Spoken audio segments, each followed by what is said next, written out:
सत श्री अकाल जी, स्वागत है तुहाडा साडे प्लेटफॉर्म मास्टर क्लासिस पटियाला ते।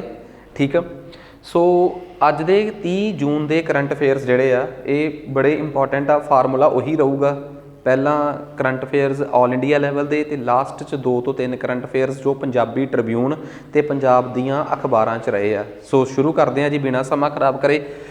सब तो पहला राष्ट्रीय अंक गणित दिवस के तौर पर यानी कि नैशनल स्टैटिस्टिक्स डे के तौर पर असी 29 जून को मनाने आ। वजह क्योंकि इस दिन साडे स्टैटिस्टिक्स के पितामा कहे जाते PC मोहलनोबिस, ठीक है, उन्हों का बर्थडे होंदा है। सो मोस्ट इंपॉर्टेंट गल आ, भारत दे विच जिहड़ा अंक गणित जिहड़ा इंस्टीट्यूट आ साडा इंडियन स्टैटिस्टिकल इंस्टीट्यूट कलकत्ते दे विच आ 1932 च बनिया सी। PC मोहलनोबिस उन्होंने इसकी स्थापना की सी। आज़ादी तो बाद मतलब 1947 तो बाद भारत के पहले प्रधानमंत्री सा PC मोहलनोबिस ते इन्ना यकीन सी कि जिहड़ी सैकेंड 5 ईयर प्लान सी ना, दूजी 5 वर्षी योजना, ठीक है, 5 साली योजना, वो दूजा 5 ईयर प्लान PC मोहलनोबिस के कहण ते समाजवादी आधार पर तैयार किया गया सी, सोशलिस्टिक पैटर्न ते। भाव तुसीं कहोगे सारे सोशलिस्टिक पैटर्न की हुंदा, भाव भारत दे विच जिहड़ा भी उद्योग आ, इंडस्ट्रीज़ आ, उन्होंने सरकार ने अपने कंट्रोल च रखना। मीनस कोई भी इंडस्ट्री प्राइवेट हत्थां च ना देनी। ये 5 ईयर प्लान सी 1956 तो लैके 61 तक सैकेंड 5 ईयर प्लान। तो इस 5 ईयर प्लान नूं तैयार करने वाले शख्स का नाम सीगा PC Mahalanobis, father of Indian statistics. भारती अंक गणिता के पितामा के तौर पर इन्हों जानिया जाता है। सो इन्हों के नाम से मनाया गया इस बार national statistical day. Alignment of state indicator framework with national indicator framework for monitoring sustainable development goal. तुहानूं सब नूं पता है कि अंतरराष्ट्रीय पद्धर ते यूनाइटेड नेशनस द्वारा सारे देशों नूं 17 मकसद उन्हां दी झोली च पाए गए हैं, जिन्होंने टिकाऊ विकास मकसद कहते हैं, सस्टेनेबल डिवेलपमेंट गोल। इस बार का थीम आ कि सारियां स्टेटां यानी कि सारे राज ते देश के इंडीकेटर्स जिहड़े आ, मतलब आपो अपने लैवल ते जिहड़े गोल्स मिले हुए आ, एजुकेशन नूं लैके, पॉवर्टी नूं लैके, गरीबी नूं लैके, इन्हां नूं मापण वाले इंडीकेटर राष्ट्रीय पद्धर ते मतलब देश के पद्धर ते स्टेट्स के लैवल ते इक्को जिहे हो जाण, ताकि इन्हां नूं मापना सौखा हो जाए तो पता लग जाए कि किहड़े इंडीकेटर दे विच मतलब किस गोल नूं अचीव करन दे विच किहड़ी स्टेट पिछड़ रही है, तो उन्होंने उन्नी क पैसे की असिस्टेंस दे के उन्होंने बाकियां दे बराबर लिआंदा जा सके। ये इस बार इन्हां दे बर्थडे ते भारत सरकार ने जो थीम दिता है, ठीक है, वो ये दिता है। सो उम्मीद करदा कि तुहानूं चंगी तरह गल जिहड़ी आ क्लीयर हो गई होगी। 29 जून नूं एक दिवस होर मनाया जाता है, अंतरराष्ट्री पद्धर ते एक डे आ इंटरनैशनल डे ऑफ ट्रॉपिक्स। हुण सब तो पहली गल, ये ट्रॉपिक एक इंग्लिश भाषा का शब्द आ, पंजाबी च की हुंदा है, आखिर ये कहानी है की है ट्रॉपिक्स की। समझो पहला दुनिया के ग्लोब नूं, ठीक है, जे तुसी इस ग्लोब नूं समझोगे ना, आ है साडी पूरी धरती ते जिहड़ियां रेखावां इधर हुंदियां एवें वगदियां, इन्हां नूं कहंदे आ लैटीट्यूड्स, पंजाबी च कहंदे आ अक्षांश, ते जिहड़ियां रेखावां इधर नूं हुंदियां उन्हां नूं कहंदे आ लॉन्गीट्यूड्स, देशांतर। मन के चलते हैं कि ज़्यादातर जिहड़ी 0 डिग्री वाली लाइन हुंदी है ना, बिल्कुल सेंटर च, जिन्हों भूमध रेखा भी कहंदे आ, ਇਹਦੇ ਤੇ सूरज सीधा पैंदा है, ज़्यादातर मन्निया जाता है। वैसे तो बदलता भी रहिंदा है, पर मोटे तौर पर ये नेड़े तेड़े सूरज की गर्मी का प्रकोप ज़्यादा है। जिमें जिमें असी उपर नूं जाई जाते हैं, सूरज की गर्मी घटती जाती है, जिमें जिमें साडा अक्षांश वधदा जाता है। 0 डिग्री तो उपर जाते जाते नॉर्थ पोल, जिन्हों उत्तरी ध्रुव भी कहते हैं, उत्थे जाके 90 डिग्री पहुँच जाता है, ये लैटीट्यूड अक्षांश।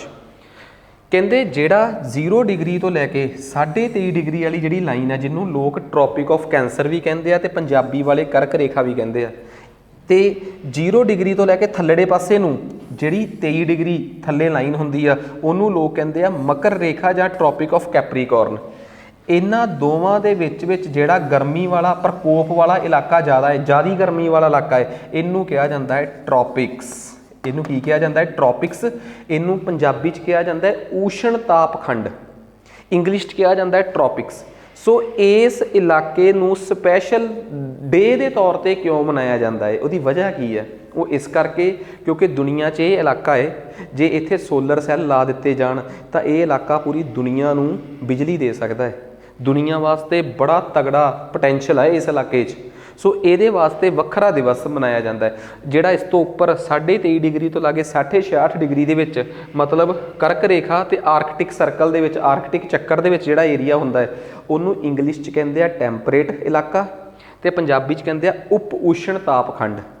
ਤੇ ਉਸ ਤੋਂ ਉੱਪਰਲਾ ਇਲਾਕਾ ਜਿਹੜਾ ਬਚਿਆ ਉੱਪਰਲੇ 66 ਤੋਂ ਲੈ ਕੇ 90 ਡਿਗਰੀ ਦੇ ਲੈਟੀਟਿਊਡ ਤੱਕ, ਉਹਨੂੰ ਇੰਗਲਿਸ਼ 'ਚ ਤਾਂ ਕਹਿੰਦੇ ਆ ਆਪਣਾ ਪੋਲਰ ਜ਼ੋਨ ਤੇ ਪੰਜਾਬੀ 'ਚ ਕਹਿੰਦੇ ਆ ਸ਼ੀਤ ਤਾਪਖੰਡ। ਸ਼ੀਤ ਲਿਖਿਆ ਗਿਆ, ਸ਼ੀਤ ਤਾਪਖੰਡ।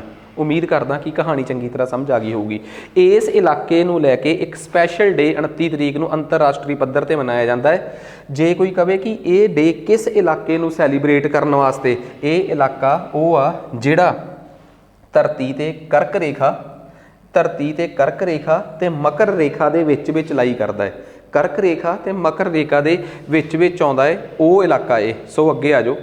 ਕਹਿੰਦੇ ਤੁਸ਼ਾਰ ਖੰਡੇਰਕਰ ਇੰਡੀਆ ਦੀ ਜੂਨੀਅਰ ਵੂਮਨ ਟੀਮ ਦੇ ਕੋਚ ਬਣੇ ਆ।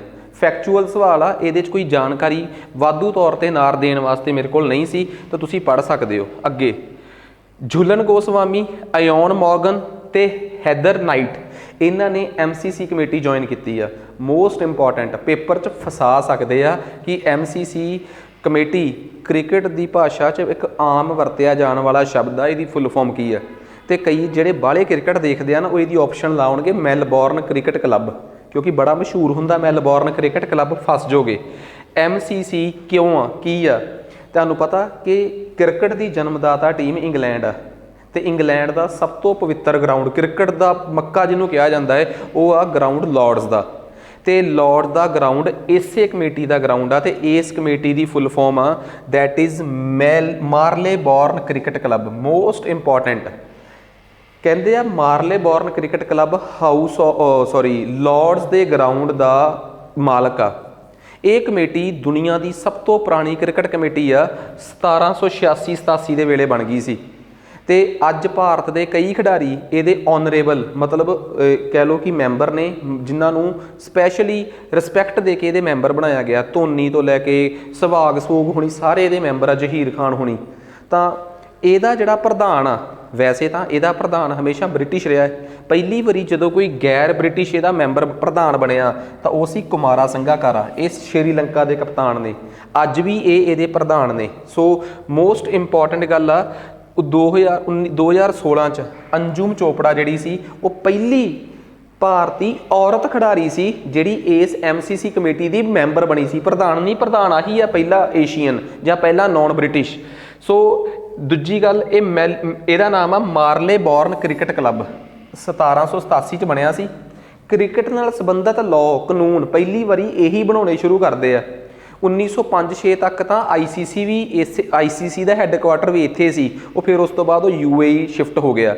ਸੋ ਇਹ ਬਹੁਤ ਤਗੜੀ ਮਤਲਬ ਕਿ ਕਲੱਬ ਆ, ਬੜਾ ਪੁਰਾਣਾ ਕਲੱਬ ਆ। ਤੇ ਲਾਰਡਸ ਦਾ ਕ੍ਰਿਕਟ ਗਰਾਊਂਡ ਜਿਹੜਾ ਹੈ ਉਹ ਇਹਨਾਂ ਦਾ ਹੋਮ ਇੱਥੋਂ ਸ਼ੁਰੂ ਹੋਇਆ ਸੀਗਾ। ਇਹ ਮਾਰਲੇਬੌਰਨ ਕ੍ਰਿਕਟ ਕਲੱਬ ਦੁਆਰਾ ਹੀ ਔਨ ਕੀਤਾ ਜਾਂਦਾ, ਮਤਲਬ ਉਹੀ ਇਹਦੇ ਮਾਲਕ ਨੇ।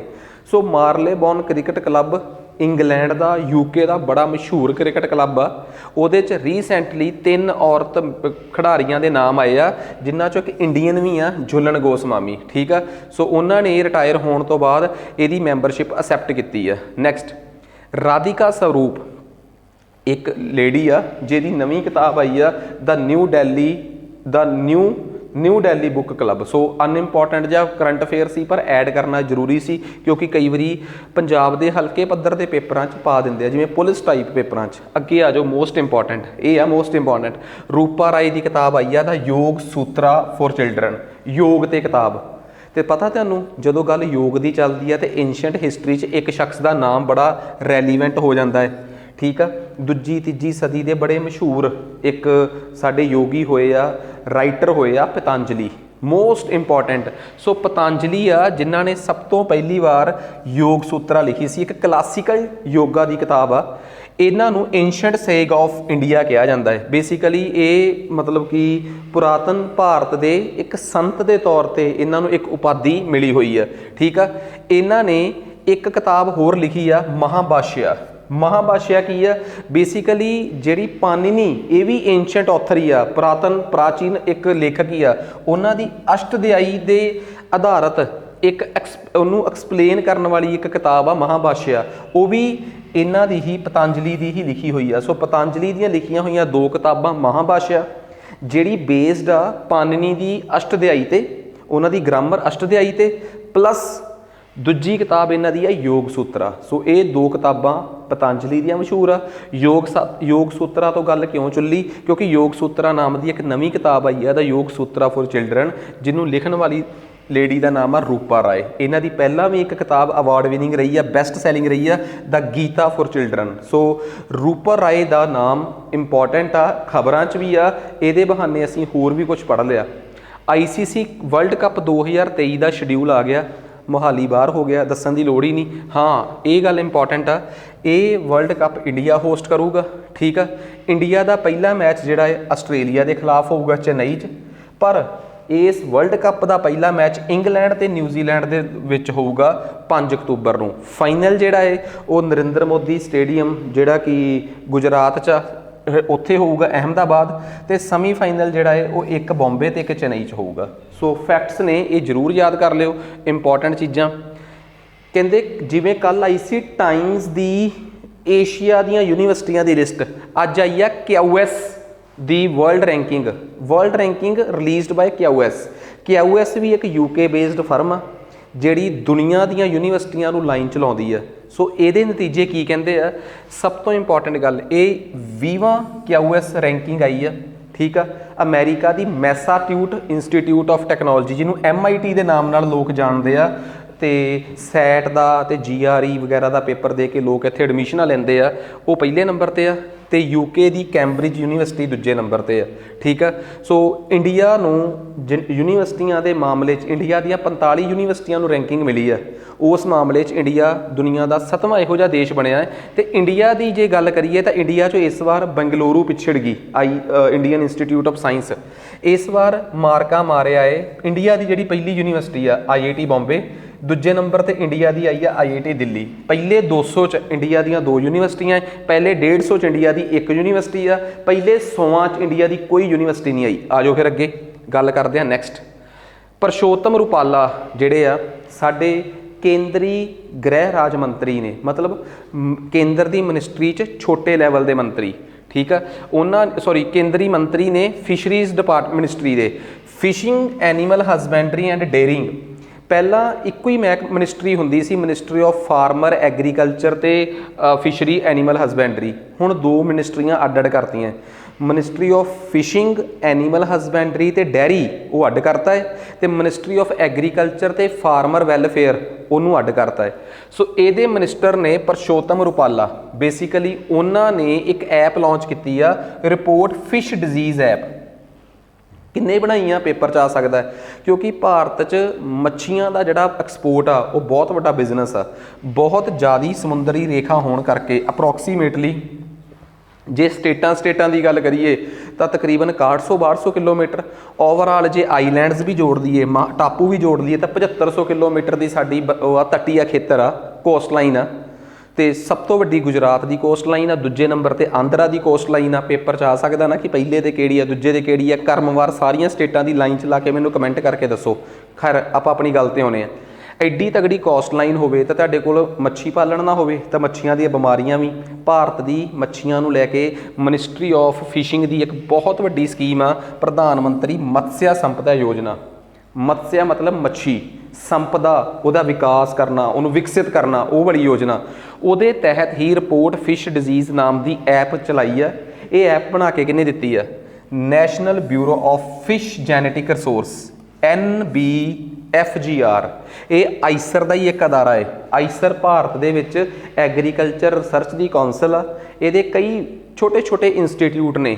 ਫਿਸ਼ ਰਿਸੋਰਸ ਜੈਨੇਟਿਕ ਰਿਸੋਰਸ ਦਾ ਇਹਨਾਂ ਦਾ ਇੰਸਟੀਟਿਊਟ ਆ, national bureau of fish genetic resource. ਇਹ ਅਦਾਰਾ ਲਖਨਊ ਬੇਸਡ ਆ। ਉਹਨਾਂ ਨੇ ਇਹ ਐਪ ਬਣਾ ਕੇ ਦਿੱਤੀ ਆ। ਪ੍ਰਧਾਨ ਮੰਤਰੀ ਮਤਸਿਆ ਸੰਪਦਾ ਯੋਜਨਾ ਦੇ ਤਹਿਤ ਇਹ ਐਪ ਬਣੀ ਆ, ਪੈਸਾ ਉੱਥੋਂ ਰਿਲੀਜ਼ ਹੋਇਆ ਹੈ। ਤੇ ਇਸ ਐਪ ਨੂੰ ਲਾਂਚ ਕਰਨ ਵਾਲੇ ਮਿਨਿਸਟਰ ਦਾ ਨਾਮ ਆ ਪਰਸ਼ੋਤਮ ਰੁਪਾਲਾ, ਜਿਹੜੇ ਕਿ ਕੇਂਦਰੀ ਯੂਨੀਅਨ ਮੰਤਰੀ ਨੇ। ਕਿਸ ਮਹਿਕਮੇ ਦੇ? Ministry of fishing, animal husbandry ਤੇ ਡੇਅਰੀ। ਲੋ ਇਸ ਤੋਂ ਬਾਅਦ ਕੇ ਦੱਸੋ ਹੁਣ ਕੀ ਆਊਗਾ, ਠੀਕ ਆ। ਸੋ 7 ਪ੍ਰੋਡਕਟ, ਯੂਪੀ ਦੇ 7 ਪ੍ਰੋਡਕਟ ਆ ਜਿਨ੍ਹਾਂ ਨੂੰ ਜੋਗਰਾਫੀਕਲ ਇੰਡੀਕੇਟਰ ਜਿਹੜਾ ਹੈ ਉਹ ਮਿਲਿਆ ਹੈ। ਸੋ ਹੁਣ ਸਭ ਤੋਂ ਇੰਪੋਰਟੈਂਟ ਗੱਲ ਤੁਹਾਡੇ ਵਾਸਤੇ ਇੱਕ ਗੱਲ ਹੋਊਗਾ ਕਿ ਜੋਗਰਾਫੀਕਲ ਇੰਡੀਕੇਸ਼ਨ ਟੈਗ ਹੁੰਦਾ ਕੀ ਆ।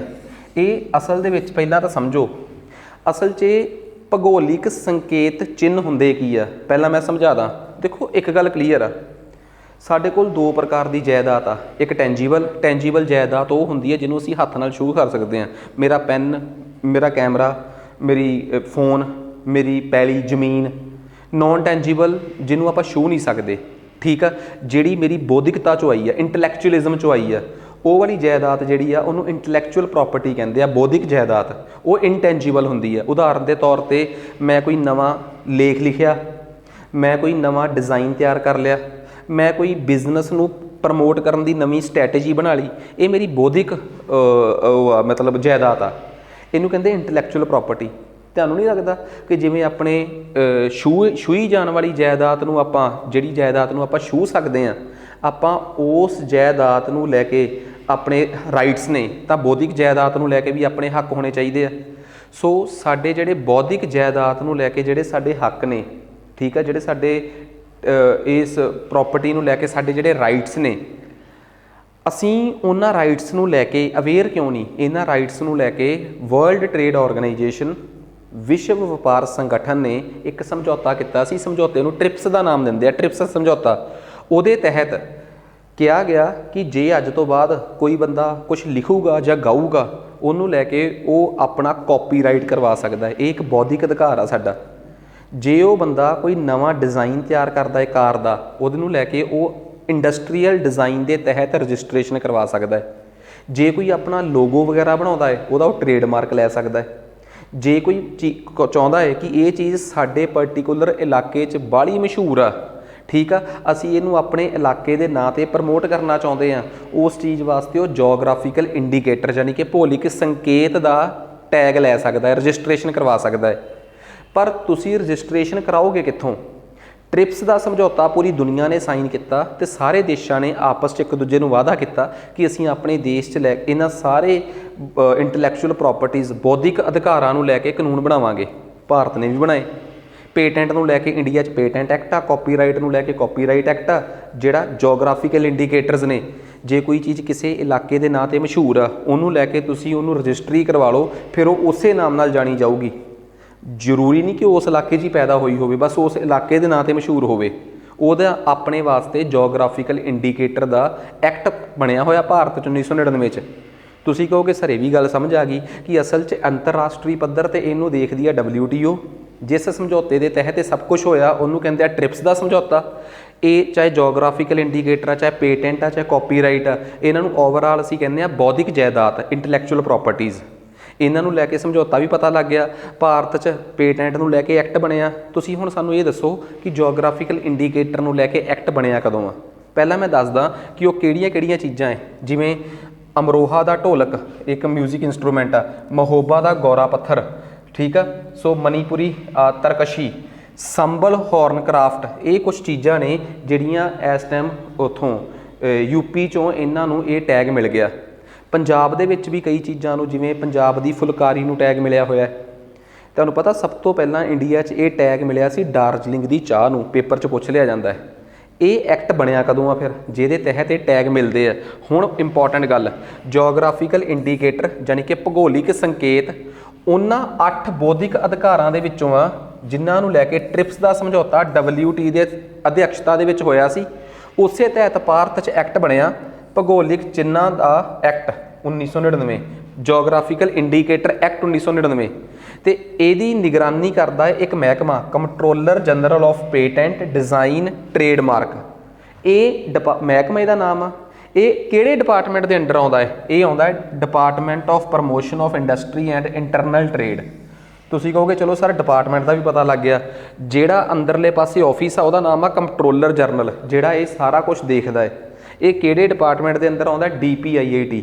ਤੁਸੀਂ ਪੁੱਛੋਗੇ ਸਰ ਇਹ ਕਿਹੜੀ ਮਿਨਿਸਟਰੀ ਆ? ਤਾਂ ਇਹ ਹੈਗਾ ਵਣਿਜ ਮੰਤਰਾਲਾ, ministry of commerce. So paper 'ਚ ਆ ਸਕਦਾ ਕਿ ਜੋਗਰਾਫੀਕਲ ਇੰਡੀਕੇਟਰ ਕਿਹੜੀ ਮਿਨਿਸਟਰੀ ਦੇਖਦੀ ਹੈ? ਤਾਂ ਮਿਨਿਸਟਰੀ ਆਫ ਕਮਰਸ। ਇੱਕ ਵਾਰ ਇਹ ਜੋਗਰਾਫੀਕਲ ਇੰਡੀਕੇਟਰ ਜੇ ਮਿਲ ਜੇ ਤਾਂ 10 ਸਾਲਾਂ ਲਈ ਵੈਲਿਡ ਹੁੰਦਾ ਹੈ। 10 ਸਾਲਾਂ ਬਾਅਦ ਰੀਨਿਊ ਕਰਾਉਣਾ ਪੈਂਦਾ ਹੈ ਤੇ ਇਹਦਾ ਹੈੱਡ ਆਫਿਸ 'ਚ ਚੇਨਈ 'ਚ ਆ। ਇਸ ਤੋਂ ਵੱਧ ਹੋਰ ਮੈਂ ਕੀ ਫੈਕਚੁਅਲ ਨੌਲੇਜ ਨਾਲ ਦੇ ਦਾਂ। ਇਹ ਫੈਕਟਸ ਨੇ ਤੁਹਾਡੇ ਪੇਪਰ 'ਚ ਆ ਸਕਦੇ ਆ ਕਿ ਜੋਗਰਾਫੀਕਲ ਇੰਡੀਕੇਟਰ ਦਾ registry of geographical indicator headquarter is based in, ਉਹ ਕਿੱਥੇ ਆਧਾਰਿਤ ਆ। ਸੋ ਐਵੇਂ ਦੀਆਂ ਗੱਲਾਂ ਸਾਰੀਆਂ ਕਲੀਅਰ ਕਰਤੀਆਂ। ਅੱਗੇ ਯੂਪੀ ਸਰਕਾਰ ਨੇ ਆਪਰੇਸ਼ਨ ਕਨਵਿਕਸ਼ਨ, ਯੂਪੀ ਸਰਕਾਰ ਦੀ ਪੁਲਿਸ ਨੇ ਆਪਣੀ ਸਟੇਟ ਦੇ ਵਿੱਚ ਗਊ ਹੱਤਿਆ, ਰੇਪ ਤੇ ਹੋਰ ਸੰਗੀਨ ਮਾਮਲਿਆਂ 'ਚ ਦੋਸ਼ੀਆਂ ਨੂੰ ਫੜਨ ਵਾਸਤੇ ਇੱਕ ਆਪਰੇਸ਼ਨ ਲਾਂਚ ਕੀਤਾ ਹੈ, ਆਪਰੇਸ਼ਨ ਕਨਵਿਕਸ਼ਨ। ਬਸ ਗੱਲ ਖਤਮ। ਪ੍ਰਧਾਨ ਮੰਤਰੀ ਤੇ ਹੋਮ ਮਿਨਿਸਟਰ ਗ੍ਰਹਿ ਮੰਤਰੀ ਮੋਦੀ ਜੀ ਤੇ ਅਮਿਤ ਸ਼ਾਹ ਨੇ ਤ੍ਰਿਪੁਰਾ ਦੇ ਲੋਕਾਂ ਨੂੰ ਵਧਾਈ ਦਿੱਤੀ ਆ। ਉੱਥੇ ਇੱਕ ਖਰਚੀ ਪੂਜਾ ਨਾਮ ਦੀ ਪੂਜਾ ਹੁੰਦੀ ਆ। ਸਿੱਧਾ ਕਰੰਟ ਅਫੇਅਰ ਪਤਾ ਕੀ ਆਊਗਾ ਕਿ ਹੁਣੇ ਜਾਂ ਰੀਸੈਂਟਲੀ ਖਰਚੀ ਪੂਜਾ ਖਬਰਾਂ 'ਚ ਸੀ। ਇਸ ਪੂਜਾ ਦਾ ਸੰਬੰਧ ਕਿਹੜੀ ਸਟੇਟ ਨਾਲ ਆ? ਸਿੱਧਾ ਯਾਦ ਕਰਿਓ ਤ੍ਰਿਪੁਰਾ। ਤੇ ਉੱਥੇ ਲੋਕ ਇੱਕ ਨਦੀ ਆ ਸਾਇਦਰਾ, ਪੇਪਰ 'ਚ ਆ ਸਕਦਾ, ਸਾਇਦਰਾ ਦਰਿਆ ਜਿਹੜਾ ਹੁਣੇ ਖਬਰਾਂ ਸੀ ਕਿਹੜੀ ਸਟੇਟ ਨਾਲ ਸੰਬੰਧਿਤ ਆ? ਤ੍ਰਿਪੁਰਾ ਨਾਲ। ਉਸ ਦਰਿਆ 'ਚੋਂ ਪਾਣੀ ਲੈ ਕੇ ਲੋਕ ਪਵਿੱਤਰ ਹੁੰਦੇ ਆ। ਬਸ ਐਡੀ ਗੱਲ ਆ, ਹੋਰ ਇਹਦੇ 'ਚ ਪੇਪਰ 'ਚ ਕੀ ਆਉਣਾ। ਆ ਜਾਓ ਅੱਗੇ। ਨੈਕਸਟ ਅਗਲਾ ਕਰੰਟ ਅਫੇਅਰ ਆ ਗਿਆ ਆਪਣੇ ਕੋਲ। ਦਿਵਿਆ ਕਲਾ ਮੇਲਾ ਜੈਪੁਰ 'ਚ ਹੋਇਆ। ਇਹ ਦਿਵਿਆ ਕਲਾ ਮੇਲਾ ਕੀ ਆ? ਦਿਵਿਆ ਸ਼ਬਦ ਬਣਿਆ ਦਿਵਿਆਂਗ ਤੋਂ। ਕੇਂਦਰ ਸਰਕਾਰ ਨੇ ਇਹ ਕਿਹਾ ਕਿ ਜੋ ਦਿਵਿਆਂਗ ਚੀਜ਼ਾਂ ਬਣਾ ਰਹੇ ਆ ਉਹਨਾਂ ਨੂੰ ਉਤਸ਼ਾਹਿਤ ਕਰਨ ਵਾਸਤੇ ਉਹਨਾਂ ਦੀ ਬਣਾਈਆਂ ਹੋਈਆਂ ਚੀਜ਼ਾਂ ਦਾ ਮੇਲਾ ਲਾਇਆ ਜਾਵੇ। ਸੋ ਇਹ ਮੇਲਾ ਬੜਾ ਮਸ਼ਹੂਰ ਆ, ਇਹਨੂੰ ਕਹਿੰਦੇ ਆ ਦਿਵਿਆ ਕਲਾ ਮੇਲਾ। ਦਿਵਿਆਂਗਸ ਉਹਨਾਂ ਲੋਕਾਂ ਨੂੰ ਇੰਪਾਵਰ ਕਰਨ ਲਈ ਜਿਹੜੇ ਪਰਸਨ ਵਿਦ ਡਿਸੇਬਿਲਿਟੀ ਆ, ਮਤਲਬ ਜਿਹੜੇ ਕਿਸੇ ਵੀ ਤਰੀਕੇ ਨਾਲ ਮਤਲਬ ਕਿ ਅਪਾਹਜ ਨੇ, ਉਹਨਾਂ ਨੂੰ ਮੋਟੀਵੇਟ ਕਰਨ ਵਾਸਤੇ ਇਹ ਮੇਲਾ ਲਾਇਆ ਗਿਆ ਹੈ। ਹੈਮਿਸ ਮੌਂਟੈਸਟਰੀ ਫੈਸਟੀਵਲ ਬਹੁਤ ਇੰਪੋਰਟੈਂਟ ਖਬਰ ਆ। ਭਾਰਤ ਦੇ ਵਿੱਚ ਇੱਕ ਯੂਨੀਅਨ ਟੈਰੀਟਰੀ ਆ, ਕੇਂਦਰ ਸ਼ਾਸਿਤ ਪ੍ਰਦੇਸ਼ ਆ ਲੱਦਾਖ। ਉੱਥੇ ਇੱਕ ਹੈਮਿਸ ਮੌਂਟੈਸਰੀ ਆ। ਮੌਂਟੈਸਰੀ ਬੇਸਿਕਲੀ ਕੀ ਹੁੰਦਾ? ਮੱਠ। ਬੁੱਧ ਧਰਮ ਨਾਲ ਸੰਬੰਧਿਤ ਪਵਿੱਤਰ ਸਥਾਨ ਨੂੰ ਮੌਂਟੈਸਰੀ ਕਹਿ ਦਿੰਦੇ ਆ। ਉੱਥੇ ਇੱਕ ਫੰਕਸ਼ਨ ਅਟੈਂਡ ਹੋਇਆ ਹੈ। ਸੋ ਪੇਪਰ 'ਚ ਆ ਸਕਦਾ ਕਿ ਹੈਮਿਸ ਮੌਂਟੈਸਰੀ ਕਿਹੜੀ ਯੂਨੀਅਨ ਟੈਰੀਟਰੀ ਜਾਂ ਸਟੇਟ 'ਚ ਆ, ਪਰ ਗੱਲ ਇਹ ਨਹੀਂ। ਹੈਮਿਸ ਦਾ ਨਾਮ ਆਉਂਦੇ ਸਾਰ ਹੀ ਮੈਨੂੰ ਇੱਕ ਗੱਲ ਯਾਦ ਆ ਗਈ ਕਿ ਹੈਮਿਸ ਦੇ ਨਾਂ 'ਤੇ ਇੱਕ ਹੈਮਿਸ ਨੈਸ਼ਨਲ ਪਾਰਕ ਵੀ ਆ, ਰਾਸ਼ਟਰੀ ਪਾਰਕ ਵੀ ਆ ਲੱਦਾਖ 'ਚ। ਬੜਾ ਇੰਪੋਰਟੈਂਟ ਆ। ਉੱਥੇ ਸਨੋ ਲੈਪਰਡਸ ਮਿਲਦੇ ਆ। ਉਹ ਇੱਕੋ ਇੱਕ ਨੈਸ਼ਨਲ ਪਾਰਕ ਆ ਜਿਹੜਾ ਹਿਮਾਲਿਆਜ਼ ਦੇ ਵੀ ਉੱਤਰਲੇ ਪਾਸੇ ਆ ਇੰਡੀਆ ਦਾ। ਇਸ ਤੋਂ ਉੱਪਰ ਹੋਰ ਕੋਈ ਨਹੀਂ ਹੈਗਾ। ਅਗਲੀ ਗੱਲ, ਇਹ ਇੰਡੀਆ ਦਾ ਸਭ ਤੋਂ ਵੱਡਾ ਨੈਸ਼ਨਲ ਪਾਰਕ ਆ। ਮੋਸਟ ਇੰਪੋਰਟੈਂਟ, ਇੰਡੀਆ ਦਾ ਸਭ ਤੋਂ ਵੱਡਾ ਨੈਸ਼ਨਲ ਪਾਰਕ। ਗੂਗਲ ਸਰਚ ਕਰਕੇ ਦੱਸੋਗੇ ਕਿ ਇੰਡੀਆ ਦਾ ਸਭ ਤੋਂ ਛੋਟਾ ਨੈਸ਼ਨਲ ਪਾਰਕ ਕਿਹੜੀ ਯੂਨੀਅਨ ਟੈਰੀਟਰੀ ਜਾਂ ਸਟੇਟ 'ਚ ਆ? ਸ਼ਾਇਦ ਉਹ ਵੀ ਕਿਸੇ ਯੂਨੀਅਨ ਟੈਰੀਟਰੀ 'ਚ ਹੀ ਆ, ਕੇਂਦਰ ਸ਼ਾਸਿਤ ਪ੍ਰਦੇਸ਼ 'ਚ ਹੀ ਆ। ਉਹਦਾ ਨਾਮ ਦੱਸੋ ਕੀ ਹੈ? ਇੰਡੀਆ ਦਾ ਸਭ ਤੋਂ ਛੋਟਾ ਨੈਸ਼ਨਲ ਪਾਰਕ। ਠੀਕ ਹੈ, ਆ ਜਾਓ। ਸਾਡੀ ਜਿਹੜੀ MSME ਮਿਨਿਸਟਰੀ ਆ, ਤੁਹਾਨੂੰ ਪਤਾ ਭਾਰਤ ਦੇ ਵਿੱਚ ਜਿਹੜੇ ਛੋਟੇ ਉਦਯੋਗ ਨੇ, ਜਿਨ੍ਹਾਂ ਨੂੰ ਅਸੀਂ ਪੰਜਾਬੀ 'ਚ ਕਹਿੰਦੇ ਆ ਲਘੂ ਉਦਯੋਗ, ਉਹਨਾਂ ਵਾਸਤੇ ਵਿਸ਼ੇਸ਼ ਮੰਤਰਾਲਾ 2007 'ਚ ਬਣਿਆ ਸੀ, ministry of micro small and medium scale enterprises. ਉਸ ਮੰਤਰਾਲੇ ਨੇ ਇੱਕ ਡੇ ਮਨਾਇਆ ਹੈ, ਉਦਯਮੀ ਭਾਰਤ MSME ਡੇ। ਠੀਕ ਆ, ਇਹ ਸੈਲੀਬ੍ਰੇਟ ਕੀਤਾ ਜਿਸ ਦਿਨ ਅੰਤਰਰਾਸ਼ਟਰੀ ਪੱਧਰ 'ਤੇ ਲਘੂ ਉਦਯੋਗ ਦਿਵਸ ਮਨਾਇਆ ਜਾਂਦਾ ਹੈ। ਛੋਟੇ ਕਾਰਖਾਨਿਆਂ ਦਾ ਜਿਹੜਾ ਅੰਤਰਰਾਸ਼ਟਰੀ ਦਿਵਸ ਆ ਉਹ 27 ਮਈ ਨੂੰ ਮਨਾਇਆ ਜਾਂਦਾ ਹੈ। ਉਸ ਦਿਨ ministry of micro small and medium scale industries ਲਘੂ ਉਦਯੋਗ ਮੰਤਰਾਲੇ ਨੇ ਉਸ ਦਿਨ ਇੱਕ ਪੋਰਟਲ ਲਾਂਚ ਕੀਤਾ, ਚੈਂਪੀਅਨ 2.0 ਪੋਰਟਲ। ਅਸਲ 'ਚ ਚੈਂਪੀਅਨ ਪੋਰਟਲ ਕੀ ਆ? MSME ਮਿਨਿਸਟਰੀ ਦਾ ਉਹ ਪੋਰਟਲ ਜਿੱਥੇ ਛੋਟੇ ਕਾਰਖਾਨੇ ਚਲਾਉਣ ਵਾਲੇ ਬੰਦਿਆਂ ਨੂੰ ਅੰਤਰਰਾਸ਼ਟਰੀ ਪੱਧਰ 'ਤੇ ਮਸ਼ਹੂਰੀ ਦਿਵਾਈ ਜਾ ਸਕੇ। ਇਸ ਕਰਕੇ ਸਰਕਾਰ ਕੰਮ ਕਰਦੀ ਆ। ਇਹ ਪੋਰਟਲ ਆ ਜਿੱਥੋਂ ਸਰਕਾਰ ਛੋਟੇ ਕਾਰਖਾਨਿਆਂ ਦੀ ਮਦਦ ਕਰਕੇ ਉਹਨਾਂ ਨੂੰ ਤਾਂ ਚੱਕਣ ਦੀ ਗੱਲ ਕਰਦੀ ਹੈ। ਸੋ ਚੈਂਪੀਅਨ ਪੋਰਟਲ ਕਿਸ ਮਿਨਿਸਟਰੀ ਨਾਲ ਸੰਬੰਧਿਤ ਆ? MSME ਨਾਲ। ਉਸ ਤੋਂ ਬਾਅਦ ਇਹਨਾਂ ਨੇ ਇੱਕ ਮੋਬਾਈਲ ਐਪ ਕਲਸਟਰ ਪ੍ਰੋਜੈਕਟਸ ਦੀ ਵੀ ਲਾਂਚ ਕੀਤੀ ਹੈ ਤੇ MSME ਜਿਹੜੇ ਆ ਉਹਨਾਂ ਦੇ ਲੋਕਾਂ ਦੇ ਆਈਡੀਆਜ਼ ਨੂੰ ਹੋਰ ਵਧੀਆ ਬਣਾਉਣ ਵਾਸਤੇ MSME ਹੈਕੇਥੌਨ ਇਹ ਵੀ ਲਾਂਚ ਕੀਤਾ ਹੈ। ਸੋ MSME ਹੈਕੇਥੌਨ 3.0 ਲਾਂਚ ਕੀਤਾ ਹੈ। ਸੋ MSME ਡੇ ਕਦੋਂ ਮਨਾਇਆ ਜਾਂਦਾ ਹੈ? ਮਿਨਿਸਟਰੀ ਕਦੋਂ ਬਣੀ? 2007 'ਚ। MSME ਐਕਟ 2006 'ਚ ਬਣਿਆ। ਤੇ ਤੁਸੀਂ ਮੈਨੂੰ ਦੱਸੋ ਕਿ ਅਮੈਂਡਮੈਂਟ ਹੋਣ ਤੋਂ ਬਾਅਦ ਹੁਣ ਦੱਸੋ ਅੱਜ ਦੇ ਸਟੇਟਸ ਦੇ ਹਿਸਾਬ ਨਾਲ ਕਿੰਨੇ ਪੈਸੇ ਕਮਾਉਣ ਵਾਲੀ ਇੰਡਸਟਰੀ ਮਾਈਕਰੋ, ਫਿਰ ਕਿੰਨੇ ਪੈਸੇ ਕਮਾਉਣ ਵਾਲੀ ਸਮਾਲ ਤੇ ਕਿੰਨੇ ਪੈਸੇ ਕਮਾਉਣ ਵਾਲੀ ਮੀਡੀਅਮ ਸਕੇਲ ਇੰਡਸਟਰੀ ਆ? 2016 ਦੀ ਅਮੈਂਡਮੈਂਟ ਤੋਂ ਬਾਅਦ ਕਿੰਨੇ ਪੈਸੇ ਕਮਾਉਣ ਵਾਲੀ ਇੰਡਸਟਰੀ ਨੂੰ ਮਾਈਕਰੋ ਇੰਡਸਟਰੀ, ਬਹੁਤ ਛੋਟਾ ਉਦਯੋਗ, ਤੇ ਕਿੰਨੇ ਪੈਸੇ ਕਮਾਉਣ ਵਾਲੀ ਨੂੰ ਸਮਾਲ ਛੋਟਾ ਉਦਯੋਗ, ਤੇ ਕਿੰਨੇ ਪੈਸੇ ਕਮਾਉਣ ਵਾਲੀ ਨੂੰ ਮੀਡੀਅਮ ਦਰਮਿਆਨਾ ਉਦਯੋਗ ਕਿਹਾ ਜਾਊਗਾ? ਇਹ MSME ਐਕਟ ओरिजिनली 2006 ਚ ਬਣਿਆ ਸੀ। MSME ਕਾਨੂੰਨ ਜਿਹਦੇ ਤਹਿਤ ਇਹ ਡਿਫਾਈਨ ਕੀਤਾ ਗਿਆ ਸੀ ਕਿ ਕਿਹੜੀ ਇੰਡਸਟਰੀ ਲਘੂ ਉਦਯੋਗ ਆ, ਮਾਈਕਰੋ ਆ, ਕਿਹੜੀ ਛੋਟੀ ਆ, ਸਮਾਲ ਆ, ਤੇ ਕਿਹੜੀ ਦਰਮਿਆਨੀ ਇੰਡਸਟਰੀ ਆ, ਮਤਲਬ ਮੀਡੀਅਮ ਇੰਡਸਟਰੀ ਆ। 2016 ਦੇ ਵਿੱਚ ਇਹਨੂੰ ਅਮੈਂਡ ਕਰਕੇ ਥੋੜੀ ਜਿਹੀ ਡੈਫੀਨੇਸ਼ਨ ਨੂੰ ਬਦਲਿਆ ਗਿਆ ਕਿ ਇੰਨੀ ਟਰਨਓਵਰ ਜੇ ਇੰਡਸਟਰੀ ਦੀ ਹੋਊਗੀ ਤੇ ਇਹਨੂੰ ਆਹ ਕਿਹਾ ਜਾਊਗਾ। 2007 ਦੇ ਵਿੱਚ MSME ਸੈਪਰੇਟ ਮਿਨਿਸਟਰੀ ਬਣ ਗਈ ਸੀ। ਸੋ ਕਿੱਡੀ ਗੱਲ ਦੱਸਦੀ। MSME ਦੀਆਂ ਕਈ ਸਕੀਮਾਂ ਚੱਲਦੀਆਂ, ਸਫਰੂਤੀ ਸਕੀਮ ਜਾਂ ਹੋਰ ਕਈ। ਸਭ ਤੋਂ ਮਸ਼ਹੂਰ ਦੱਸਦੀ ਤੁਹਾਨੂੰ ਮੈਂ ਕਿਹੜੀ ਭਲਾ, ਚੈਂਪੀਅਨ ਪੋਰਟਲ, ਪੇਪਰ 'ਚ ਵੀ ਆ ਜਾਂਦਾ ਹੈ। ਆ ਜਾਓ। ਕਹਿੰਦੇ ਸਰਬਨੰਦਾ ਸੋਨੋਵਾਲ, ਇਹਨਾਂ ਨੇ, ਇਹ ਸਾਡੇ ਆ ਮਿਨਿਸਟਰੀ ਆਫ ਸ਼ਿਪਿੰਗ ਵਾਲੇ, ਠੀਕ ਆ। ਇਹ ਸ਼ਿਪਿੰਗ ਮੰਤਰਾਲਾ ਨੇ, ਦੇਖੋ ਇੱਕ ਨਾ ਸ਼ਬਦ ਹੁੰਦਾ ਹੈ CSR, corporate social responsibility. Corporates ਜਿਹੜੇ ਉਦਯੋਗਿਕ ਘਰਾਣੇ ਆ, ਸੋਸ਼ਲ ਮਤਲਬ ਸਮਾਜਿਕ, ਤੇ ਰਿਸਪੌਂਸਿਬਿਲਟੀ ਮਤਲਬ ਜ਼ਿੰਮੇਵਾਰੀ। ਵੱਡੇ ਵੱਡੇ ਉਦਯੋਗਿਕ ਘਰਾਣਿਆਂ ਦੀ ਵੀ ਜ਼ਿੰਮੇਵਾਰੀ ਆ ਕਿ ਉਹ ਆਪਣੀ ਕਮਾਈ ਦਾ 1-2% ਕੱਢ ਕੇ ਸਰਕਾਰ ਦੇ ਬਿਹਾਫ 'ਤੇ ਸਮਾਜ ਵਾਸਤੇ ਕੁਝ ਕਰਨ, ਗਰੀਬਾਂ ਨੂੰ ਵੋਟ ਲੈਣ। ਇਹ CSR ਆ, ਇਹ ਕਰਨਾ ਜ਼ਰੂਰੀ ਆ। ਕੌਣ ਕਹਿੰਦਾ ਹੈ? ਕੰਪਨੀ ਐਕਟ 2013 ਸਾਫ਼ ਕਹਿੰਦਾ ਹੈ ਕਿ ਸਰਕਾਰ ਹੁਣ ਕਿੰਨਾ ਕਰਨਾ ਹੈ ਉਹ ਮੈਂ ਅੱਗੇ ਦੱਸਦਾ। ਪਹਿਲਾਂ ਕੀ ਸੀਗਾ, ਪ੍ਰਾਈਵੇਟ ਕੰਪਨੀਆਂ ਨੂੰ ਕਰਨਾ ਜ਼ਰੂਰੀ ਸੀ, PSU ਨੂੰ ਕਰਨਾ ਜ਼ਰੂਰੀ ਸੀ, ਸਰਕਾਰੀ ਅਦਾਰਿਆਂ ਨੂੰ। ਪਰ ਹੁਣ ਇਹ ਵੀ ਕਹਿਤਾ ਕਿ ਜਿਹੜੀ ਸਾਡੀ ਪੋਰਟ ਟਰਸਟ ਆ ਨਾ, ਜਿੱਥੇ ਬੰਦਰਗਾਹ, ਸਰਕਾਰੀ ਬੰਦਰਗਾਹਾਂ, ਉਹਨਾਂ ਨੂੰ ਵੀ ਆਪਣੀ ਕਮਾਈ 'ਚੋਂ ਕੁਛ ਹਿੱਸਾ ਕੱਢ ਕੇ ਦੇਣਾ ਪਊਗਾ ਉਹਨਾਂ ਲੋਕਾਂ ਦੇ ਭਲੇ ਲਈ ਜਿਹੜੇ ਬੰਦਰਗਾਹਾਂ ਦੇ ਨੇੜੇ ਰੁਲਦੇ ਆ। ਸੋ ਸੋਨੋਵਾਲ ਸਾਹਿਬ ਨੇ ਕਹਿਤਾ ਕਿ ਸਾਗਰ ਸਮਾਜਿਕ ਸਹਿਯੋਗ ਮਤਲਬ ਦਰਿਆਵਾਂ ਦੇ ਨੇੜੇ ਕੰਮ ਕਰਨ ਵਾਲੀਆਂ ਜਿਹੜੀਆਂ ਪੋਰਟ ਟਰਸਟ ਨੇ, ਪੋਰਟ ਇੰਡਸਟਰੀਜ਼ ਨੇ, ਉਹਨਾਂ ਨੂੰ ਵੀ CSR, ਕਾਰਪੋਰੇਟ ਸੋਸ਼ਲ ਰਿਸਪੌਂਸਿਬਿਲਟੀ ਦੇ ਤਹਿਤ, ਠੀਕ ਆ, ਉਦਯੋਗਿਕ ਘਰਾਣਿਆਂ ਦੀ ਸਮਾਜਿਕ ਜ਼ਿੰਮੇਵਾਰੀ ਦੀਆਂ ਜ਼ਿੰਮੇਵਾਰੀਆਂ ਦੇ ਤਹਿਤ ਤੁਹਾਨੂੰ ਵੀ ਪੈਸੇ ਦੇਣੇ ਪੈਣਗੇ, ਠੀਕ ਆ। ਉਹਨਾਂ ਨੂੰ ਵੀ ਇੱਕ ਸਪੈਸੀਫਿਕ ਪਰਸੈਂਟੇਜ ਆਪਣੀ ਐਨੂਅਲ ਪ੍ਰੋਫਿਟ 'ਚੋਂ ਕੱਢ ਕੇ ਦੇਣੀ ਪਊਗੀ, ਠੀਕ ਆ। ਸੋ ਇੱਕ ਗੱਲ ਬੜੀ ਕਲੀਅਰ ਆ ਕਿ CSR ਦੇ ਤਹਿਤ ਜਿਹੜੀਆਂ ਕੰਪਨੀਆਂ ਵੀ ਨੇ, ਠੀਕ ਆ, ਉਹ ਸੈਕਸ਼ਨ 35 ਆ, 135 ਆ ਕੰਪਨੀ ਐਕਟ ਦਾ, ਜਿਹੜਾ ਕਹਿੰਦਾ ਕਿ ਤੁਹਾਨੂੰ ਕਾਰਪੋਰੇਟ ਸੋਸ਼ਲ ਰਿਸਪੌਂਸਿਬਿਲਟੀ ਦੇਣੀ ਪਊਗੀ। ਭਾਰਤ ਦੁਨੀਆ ਦਾ ਉਹ ਪਹਿਲਾ ਦੇਸ਼ ਆ ਜਿਨ੍ਹਾਂ ਨੇ ਇਹ ਮੈਂਡੇਟਰੀ ਕੀਤਾ ਸਾਰੀਆਂ ਕੰਪਨੀਆਂ ਵਾਸਤੇ। ਤੇ ਯਾਦ ਰੱਖਿਓ, ਜਿਹੜੀ ਕੰਪਨੀਆਂ ਦੀ ਟਰਨਓਵਰ, ਜਿਹੜੀ ਕੰਪਨੀਆਂ ਦੀ ਨੈਟ ਵਰਥ 500 ਕਰੋੜ ਤੋਂ ਵੱਧ ਆ, ਜਾਂ ਟਰਨਓਵਰ 1000 ਕਰੋੜ ਤੋਂ ਵੱਧ ਆ, ਤੇ ਜਾਂ ਪ੍ਰੋਫਿਟ 5 ਕਰੋੜ ਤੋਂ ਵੱਧ ਆ, ਤਿੰਨਾਂ 'ਚ ਕੋਈ ਇੱਕ ਕੰਡੀਸ਼ਨ ਸਾਬਤ ਹੋ ਜੇ ਤਾਂ ਉਹਨਾਂ ਨੂੰ CSR, ਕਾਰਪੋਰੇਟ ਸੋਸ਼ਲ ਰਿਸਪੌਂਸਿਬਿਲਟੀ ਦੇ ਤਹਿਤ ਪੈਸੇ ਦੇਣੇ ਪੈਂਦੇ ਆ, ਕਮਾਈ ਦੇਣੀ ਪੈਂਦੀ ਆ। ਸੋ ਕਿੱਡੀ ਇੰਪੋਰਟੈਂਟ ਕਰੰਟ ਅਫੇਅਰ ਤੁਹਾਨੂੰ ਮੈਂ ਦੱਸਦਾ ਸਿੱਧੇ ਪੇਪਰਾਂ 'ਚ। ਤੇ ਰੀਸੈਂਟਲੀ ਪੋਰਟ ਟਰਸਟ ਵਾਲਿਆਂ ਨੂੰ ਸਰਕਾਰ ਨੇ ਆਪਣੀਆਂ ਸਰਕਾਰੀ ਪੋਰਟਾਂ ਦੇ ਕੰਮ ਕਰਨ ਵਾਲੇ ਅਦਾਰਿਆਂ ਨੂੰ ਵੀ ਕਹਿਤਾ ਕਿ ਤੁਸੀਂ ਵੀ ਪੈਸੇ ਦੇਣੇ ਆ।